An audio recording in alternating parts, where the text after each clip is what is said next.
말씀 예수님. 네, 저는 메디슨에 있는 김학선 아우구스티노 신부라고 합니다. 오늘 제가 강론을 할 것을 이렇게 준비해서 이 성당에 들어오는데, 성당 입구에 남성 피정 주제가 오늘 제가 이야기하려고 했던 주제와 같아서 깜짝 놀랐습니다. 우리와 비슷하게 우리 모습으로 창세기 1장 26절의 말씀 있죠. 왜 그 이야기를 하려고 했냐면, 오늘 이 니네베로 향했던 요나의 이야기 때문이었습니다. 요나의 이야기, 오늘 독서의 이야기는 벌써 이게 3일에 걸쳐서 나눠서 봉독되고 있는데, 요나는 드디어 하느님께 이제 불평을 합니다. 왜냐하면 자신의 이 험난한 여정이 이렇게 될 줄을 알았다는 거예요.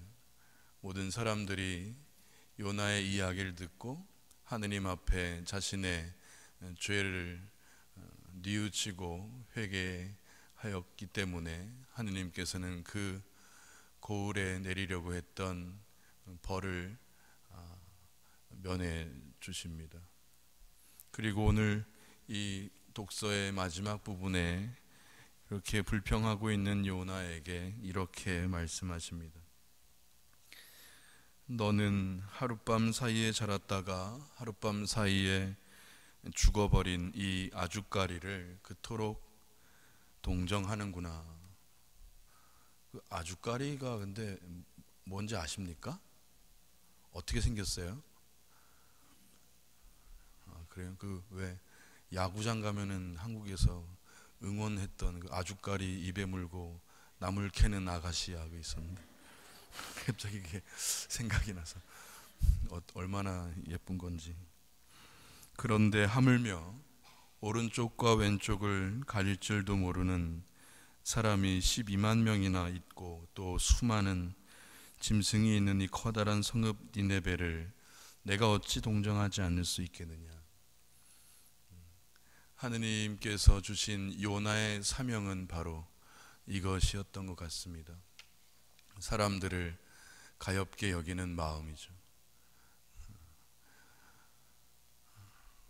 하느님에게 있어서 요나는 그런 사명을 받은 인물이었죠.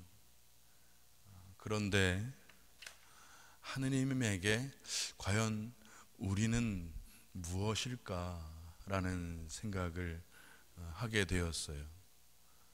요나처럼 우리는 무엇일까? 여러분은 하느님의 무엇입니까? 라고 묻고 싶었습니다. 나는 하느님의 무엇일까? 오늘 이 창세기 1장 26절의 말씀이 우리에게 어떻게 이야기해 주는가? 바로 우리와 비슷하게 우리 모습을 닮은이라고 했어요. 우리가 지금 생각하고 있는 이 한글로 번역된 우리 모습으로 우리와 비슷하게는 마치 그 겉모습이 닮은 것으로도 생각하기 쉽지만, 그것은 어쩌면 잘못된 번역일 수도 있겠다 생각이 듭니다. 왜냐하면 히브리어로 쓰여져 있는 구약의 창세기의 단어는 그곳에 비슷하게와 모습으로라고 하는 단어를 더무스와 첼렘이라고 씁니다. 에서는 아직 여러 번역들이 있는 것 같습니다. 수가 비슷하다고 하는 말이냐, 아니면 그 단어가 붉은 존재를 의미하는, 그래서 불타는 피 있는 거죠. 피를 가진 존재, 생명이 있는 존재. 헬렘이 굉장히 중요한 단어인 것 같습니다. 성경을 히라보로 번역을 했던 것이 1세기 사이, 그러니까 대충 편하게 기원전 2세기라고들 이야기합니다. 도서관을 지으면서 거기에 내가 읽을 수 있는 글자로 좀 써놓는 수의 번역가들을 모으죠. 대충 한 70명 정도 모였던 것 같습니다. 어떤 책에는 뭐 72명이라고 되어 있던데, 대충 한 70명 정도 모였으니까 70인이 번역했다고 해서 70인 역이라고 불렀습니다. 셉두아진타라고 하죠. 기원전 2세기에 그 히브리어, 그러니까 2000년 전에 그 히브리어를 정확하게 아는 사람들이 많이 있었던 것도 같습니다. 그래서 그들이 번역한 히라보 단어는 첼렘이라고 하는 단어를 번역한 단어가 에이콘이었습니다. 에이콘은 우리가 아는 것처럼 아이콘, 이콘이죠. 그것을 다시 라틴어로 4세기, 그러니까 380년경에 예레미야에 의해서 라틴어로 번역이 됐죠. 그 불가타 성경이에요. 그 번역에서는 에이콘이라고 하는 그 단어를 그대로 가져와서 이마고라고 번역을 했어요. 이미지죠. 에이콘도 겉모습을 의미하고 이마고도 마찬가지로 이미지, 상도, 겉모습을 이야기하죠. 그런데 실제로 이 첼렘이라고 하는 단어는 겉모습만을 의미하지 않았어요. 창세기 저자가 이야기하고자 했던 하느님의 모습, 첼렘은 무엇이었을까? 그것을 알기 위해서 고대 근동에서 이미 존재하던 첼렘이라고 하는 단어를 사용했던 경우들을 살펴보면, 첼렘은 바로 그 신 자체를 의미했다는 설이 더 영향력이 있는 것 같습니다. 다시 말해서 하느님의 모습으로, 하느님의 첼렘으로 창조되었다라고 하는 뜻은 바로 하느님 그분 자체로 창조되었다는 뜻과 다르지 않다는 거예요.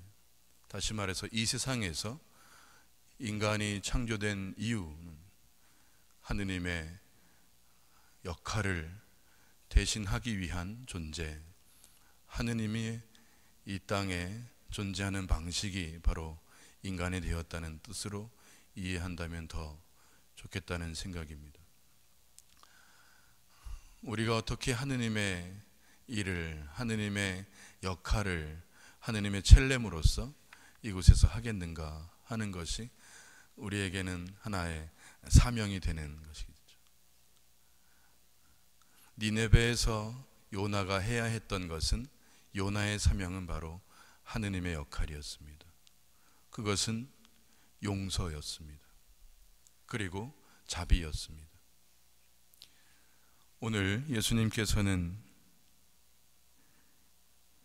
기도를 가르쳐 달라는 제자들에게 이렇게 기도를 가르쳐 줍니다. 아버지, 아버지의 이름을 거룩히 드러내시며 아버지의 나라가 오게 하소서. 날마다 저희에게 일용할 양식을 주시고 저희에게 잘못한 모든 일을 저희도 용서하오니 저희의 죄를 용서하시고 저희를 유혹에 빠지지 않게 하소서. 바로 우리가 해야 하는 기도는 우리의 사명이 무엇인지를 드러내고 다시 우리가 재인식하는 것이라는 의미로 여겨집니다.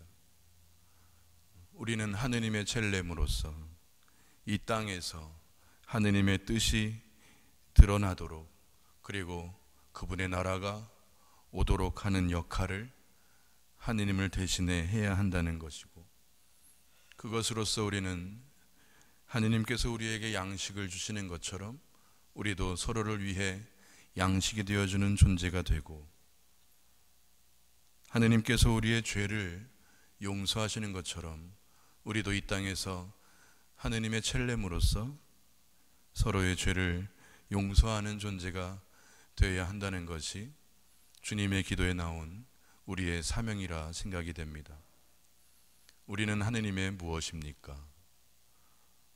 이 땅에 있는 우리는 하느님의 첼렘, 바로 하느님 그분이라는 것이 오늘 이 니네베의 이야기와 주님의 기도의 이야기와 또 창세기의 이야기에서 우리가 알아들어야 할 메시지라 생각이 됩니다. 잠시 묵상하시겠습니다.